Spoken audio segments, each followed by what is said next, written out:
Have you ever felt like your emotions are just running the show? Well, what if you could not only understand the rules that govern your mind, but actually start using them to your advantage? Today, we're going to dive into Barbara O'Neill's incredible lecture on the laws of the mind and really break down how our brains work. And that brings us to the big question, right? Who is actually in the driver's seat of your mind? Is it your impulsive feelings, or is it that rational thinking part of you? The answer, honestly, might just change how you see everything. Okay, so let's get into it. Oneill has this brilliant metaphor. Our brain has two bosses, and they're always competing. On one side, you've got the feeling brain. She calls it a wild horse. It's impulsive, it's reactive, and frankly, it's a pretty bad boss. But on the other side, you've got the thinking brain, your frontal lobe. Now that's the good boss. It's the bridle that governs with reason and judgment. So the real question is, which one are you letting grab the reins? To really see how this battle plays out, we're going to look at one of the most powerful stories from her lecture. It's a tale of two panic attacks, same woman, but with totally different outcomes. And it shows you everything you need to know about the power of switching bosses. So, during her first panic attack, her feeling brain was in complete control, total chaos. Her heart's racing, she feels pure terror, and her only thought is, get to the hospital now.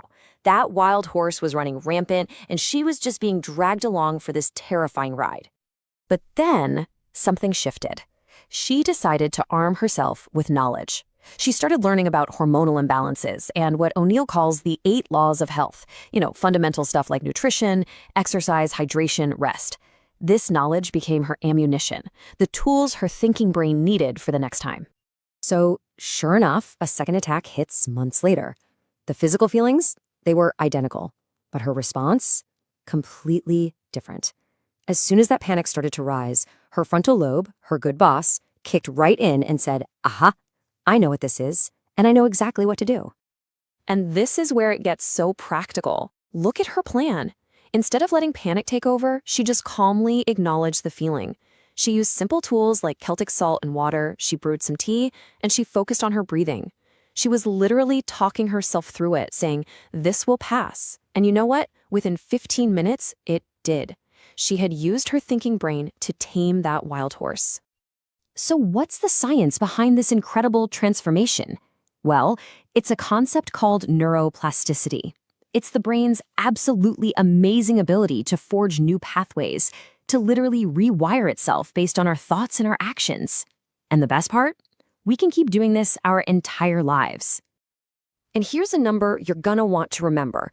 According to the science Oneill cites, it takes about 21 days of doing something consistently to create a new neural pathway, one that's actually stronger than the old reactive one. Just 21 days. And this quote just sums it up perfectly, doesn't it? Practice makes perfect, and practice makes permanent. Every single time that woman chose her calm, planned response, she was carving that new pathway deeper and deeper, making it the brain's new default setting. All right, now let's use this same principle and apply it to an even bigger topic, depression. Oneill really challenges us to reframe how we think about it. What if depression isn't some mysterious root cause, but what if it's actually the effect of a chemical imbalance in the brain? Because if it's an effect, then the next question is obvious. What's causing the imbalance? This question is so central to her whole approach.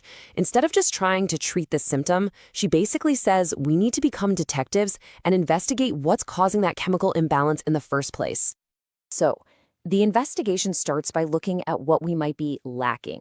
Could it be a lack of oxygen from just not breathing deeply? Too little exercise? Not enough sunshine? Not getting proper sleep? Could it be something as simple as dehydration or key vitamin and mineral deficiencies? Any one of these can throw the brain's delicate chemistry out of whack. Okay, next up, we look at the excesses. Things like sugar, caffeine, and alcohol. They give you these intense but really short-lived highs, right? Well, those are always followed by a crash, a corresponding low. Oneill suggests that these constant chemical roller coasters, plus things like chronic pain or just too much stimulation, can be a major factor in that imbalance. And finally, Oneill points to things she calls outright poisons. Now, this includes environmental toxins like heavy metals and mold, sure. But then there's this last one, and it's fascinating. Cherished negative thoughts.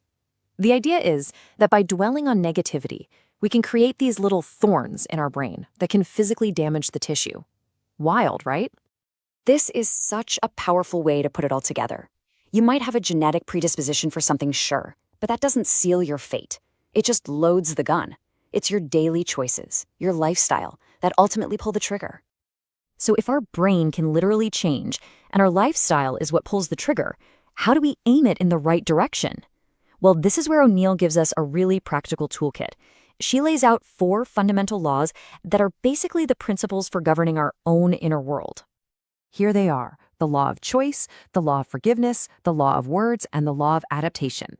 Think of these as the tools we can use to consciously steer that neuroplasticity we were just talking about. Let's just touch on the law of forgiveness because it's so often misunderstood. This isn't about excusing what someone else did. Oneill frames it as a selfish decision. It's a choice you make with your thinking brain to finally cut the chains that tie you to a painful past. It's all about setting yourself free, not them. And this ties right into the law of adaptation, which is really just neuroplasticity in action. We can actively grow our brain by learning new things like an instrument or a language, or we can let it shrink through stagnation and negativity. The core idea behind all these laws is the same. What you focus on, you reinforce. It's literally a case of use it or lose it. This quote really captures the heart of the law of choice. A random negative thought might just pop into your head. You can't control that. But you have 100% say over whether you entertain that thought, build a nest for it, or just let it fly on by. That is your power. That's your frontal lobe, your good boss, doing its job. Which really brings us to the main takeaway. The message woven through all of this is one of incredible empowerment. It's about finally recognizing that you hold the power of your own will. Let's end on this powerful statement from Oneill's source material. Every man and every woman is the architect of their own fortune. Your brain isn't fixed. Your mental state isn't set in stone. You are the one holding the blueprints. So let's just leave it with this thought. If you really are the architect of your own mind, the only question left is, what are you going to build next?